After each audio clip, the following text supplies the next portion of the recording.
Hello friends, welcome to Tamil mom portfolio. Short term sentiment நம்ம மார்க்கெட்டை பொறுத்த வரைக்கும் பியர் சென்டிமெண்ட்டாக தான் இருக்குது. ஸோ எஃப்ஐஐஸ் கண்டினியூவாக செல் பண்ணிகிட்ருக்காங்க. லாஸ்ட் 3 to 4 டேஸாக பை பண்ணாங்க. இப்போ மறுபடியும் செல் பண்ண ஆரம்பிச்சிட்டாங்க. எந்த ஒரு ஐபிஓஸுமே வரல. ஆக்சுவலி ஐபிஓஸ் நிறைய கண்டினியூவாக வந்துட்டுருக்கு அப்படின்னா அந்த மார்க்கெட் பார்த்திங்கன்னா புல் மார்க்கெட் அப்படின்னு கூட நம்ம எடுத்துக்கலாம். ஏன்னா நிறைய பையர்ஸ் இருப்பாங்க மார்க்கெட்டில். இப்போ கண்டிப்பாக செல்லர்ஸ் மட்டும்தான் இருந்துகிட்ருக்காங்க. ஸோ இந்த டைமை நாம் ஆஸ் அ லாங் டேர்ம் இன்வெஸ்டராக ஒரு நல்ல ஆப்பர்ச்சுனிட்டியாக யூஸ் பண்ணிக்கணும். சரிங்களா? ஸோ எப்படி நம்ம இன்வெஸ்ட் பண்ணுறது, நல்ல ஸ்டாக்கை ரைட் ஸ்டாக்கை எப்படி ஐடென்டிஃபை பண்ணுறது அப்படின்றத நம்ம இந்த வீடியோவில் பார்க்கலாம். சென்செக்ஸ் பார்த்திங்கன்னா லாஸ்ட் 6 month அப்படின்னு பார்த்தோன்னா அரவுண்டு 10% டவுன் த லைனில் இப்போ ட்ரேட் ஆகிட்டுருக்கு. லாஸ்ட்டு 2 to 3 டேஸாக இன்க்ரீஸ் ஆச்சு. இப்போ மறுபடியும் டவுனில் தான் இன்றைக்கி ட்ரேட் ஆகிட்டுருக்கு. ஓகேங்க, நம்ம வந்து இண்டெக்ஸோட அப்டேட்டை பார்க்கலாம். நிஃப்டி 50 பொறுத்த வரைக்கும் ஆல் டைம் ஹையிலேருந்து ஓவரால் டவுன் அப்படின்னு பார்த்தோன்னா அரௌண்டு 15% டவுன் ஆகிட்டு, ஸோ இப்போ லாஸ்ட் வீக் கொஞ்சம் இன்க்ரீஸ் ஆச்சு. ஸோ இப்போ அரௌண்டு -10% ட்ரேட் ஆகிட்டுருக்கு. ஸ்மால் கேப் அப்படின்னு பார்த்தோன்னா ஆல் டைம் ஹையிலேருந்து 26% பக்கம் டவுன் ஆகிட்டு இப்போ 19% டவுன் த லைனில் ட்ரேட் ஆகிட்டுருக்கு. மிட் கேப் அப்படின்னு பார்த்தோன்னா ஆல் டைம் ஹையிலேருந்து ஓவரால் டவுன் அப்படின்னு பார்த்தோன்னா 21%. ஸோ இப்போ அரௌண்டு 15% ட்ரேட் ஆகிட்டுருக்கு. ஸோ இண்டெக்ஸை பொறுத்த வரைக்கும் பிஇ ரேஷியோ நம்ம பார்க்கலாம். நம்ம நிஃப்டி பார்த்திங்கன்னா பிஇ மல்டிபிள் 21 பிஇயில் வேல்யூவில் ட்ரேட் ஆகிட்டுருக்கு. Mid cap 35.2, small cap 28.8. So Nifty 50 தான் லார்ஜ் கேப். நிஃப்டி 50 தான் 21 பிஇ மல்டிபிள் ட்ரேட் ஆகிட்டுருக்கு. ஸோ வேல்யூஷன் அப்படின்றது ரொம்பவே அட்ராக்டிவாக இருக்குது நம்ம நிஃப்டி 50 பொறுத்த வரைக்கும். ஓகேங்க, ஸோ நம்ம இந்த மார்க்கெட் ஏன் கண்டினியூவாக அப்படி செல் ஆகிட்டுருக்கு அப்படின்னு பார்த்தோன்னா எஃப்ஐஏஸ் கண்டினியூவாக செல் பண்ணிகிட்ருக்காங்க. நம்ம இந்தியன் மார்க்கெட்டில் இருந்த இன்வெஸ்ட்மெண்ட்ஸ் எல்லாத்தையும் எடுத்துகிட்ருக்காங்க. ஸோ ஒன்ஸ் அவங்க நம்ம இந்தியன் மார்க்கெட்லேருந்து எடுக்கிறத ஸ்டாப் பண்ணினாலோ இல்லை வாங்க ஆரம்பித்தாலோ நம்ம மார்க்கெட் கண்டிப்பாக வந்து புல் ரன் தான். ஸோ அதனால் கண்டிப்பாக இந்த எஃப்ஐஐ செல்லிங் அப்படின்றது ஆக்சுவலி இப்போ ரொம்பவே வந்து அவர்களுடைய இன்வெஸ்ட்மெண்ட்ஸ் எல்லாத்தையுமே நம்ம இந்தியாவிலேருந்து எடுத்துட்டாங்க. ஒன்ஸ் எப்போ அவங்க ஸ்டாப் பண்ணுறாங்களோ அந்த டைம்லேருந்தே பார்த்திங்கன்னா கூட நம்ம மார்க்கெட் நல்லாவே வந்து குயிக்காக மேலே போகிறதுக்கு சான்சஸ் நிறையா இருக்குது.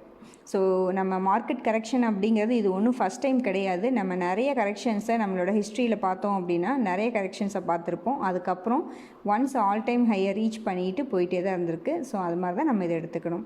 ஸோ இந்த டைமில் நம்ம கண்டிப்பாக பேனிக் ஆகக்கூடாது. நம்மளுடைய இன்வெஸ்ட்மெண்ட்ஸை செல் பண்ணக்கூடாது. முடிஞ்சால் நம்ம எஸ்ஐபி மூலமாக ஸ்டாக்ஸ் வந்து பை பண்ணலாம். இல்லைன்னா நம்மக்கிட்ட இருக்கிற ஸ்டாக்ஸை அப்படியே ஹோல்ட் பண்ணி வச்சுருக்கலாம். கண்டிப்பாக செல் பண்ணக்கூடாது நம்மளுடைய இன்வெஸ்ட்மெண்ட்ஸை. சரிங்களா? ஸோ ஸ்டாக் மார்க்கெட் அப்படின்ற பார்த்திங்கன்னா இது வந்து ஒரு டிவைஸ் மாதிரி. இம்பேஷண்ட் கிட்ட இருந்து பேஷண்ட் கிட்ட மணியை ட்ரான்ஸ்ஃபர் பண்ணுற ஒரு டிவைஸ் அப்படின்ற மாதிரி ஒரு கோட், ஃபேமஸான கோட் கூட இருக்குது. இப்போ நம்ம சிஸ்டமேட்டிக்காக அமௌண்ட் எல்லாம் இன்வெஸ்ட் பண்ணுறோம் அப்படின்னா ஆஃப்டர் 4 to 5 இயர்ஸ்க்கு அப்புறம் கண்டிப்பாக நம்மளோட இன்வெஸ்ட்மெண்ட்டை நினச்சி ப்ரௌடாக தான் ஃபீல் பண்ணுவோம். பரவாயில்ல, நம்ம அந்த டைம்லேயே இவ்வளோ அமௌண்ட் வந்து இன்வெஸ்ட் பண்ணிட்டோம் அப்படின்ற மாதிரி ப்ரௌடாக தான் கண்டிப்பாக ஃபீல் பண்ணுவோம் ஆஃப்டர் 4 to 5 இயர்ஸ். ஓகேங்களா? ஸோ அதனால் இந்த டவுன்ஃபாலை வந்து கண்டிப்பாக லாங் டேர்ம் இன்வெஸ்டர்ஸ் ஒரு நல்ல ஆப்பர்ச்சுனிட்டியாக யூஸ் பண்ணிக்கோங்க.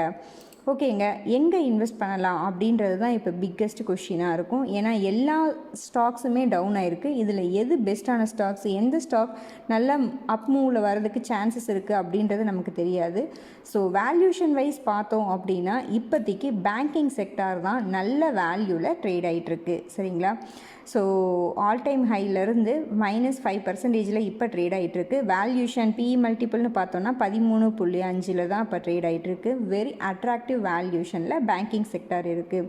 ஸோ நம்ம ஓவராலாக பேங்க் பீஸையும் வாங்கிக்கலாம். இல்லை டாப் பேங்க்ஸான ஹெச்டிஎஃப்சி, ஐசிஐசிஐ, கோட்டக், ஆக்சிஸ் இதெல்லாம் வாங்கிக்கலாம். இண்டஸ்இண்ட் பேங்க் சம் ப்ராப்ளம் இருக்குதுன்னு பார்த்தோம் இல்லைங்களா? ஸோ நியூஸ் வந்துச்சு இல்லைங்களா? ஸோ அதனால் இண்டஸ்இண்ட் பேங்க் வந்து இப்போதைக்கு நம்ம கன்சிடர் பண்ண வேண்டாம்.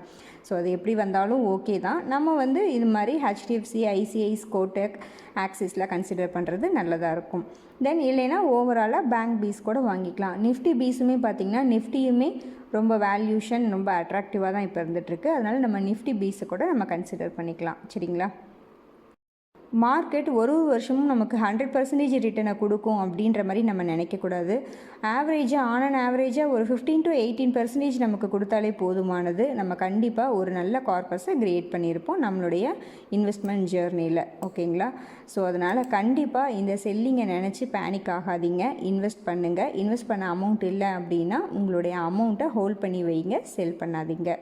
அப்படியே இன்வெஸ்ட் பண்ணணும்னு நினச்சா banking sector and Nifty BeES, அதாவது நிஃப்டியோட டாப் 50 கம்பெனிஸில் இன்வெஸ்ட் பண்ணுறது பெட்டராக இருக்கும். ஏன்னா இன்னமுமே small cap mid cap valuation ரொம்ப ஹையாக தான் இருந்துகிட்ருக்கு. ஸோ அதனால தான். ஓகேங்களா? ஓகேங்க.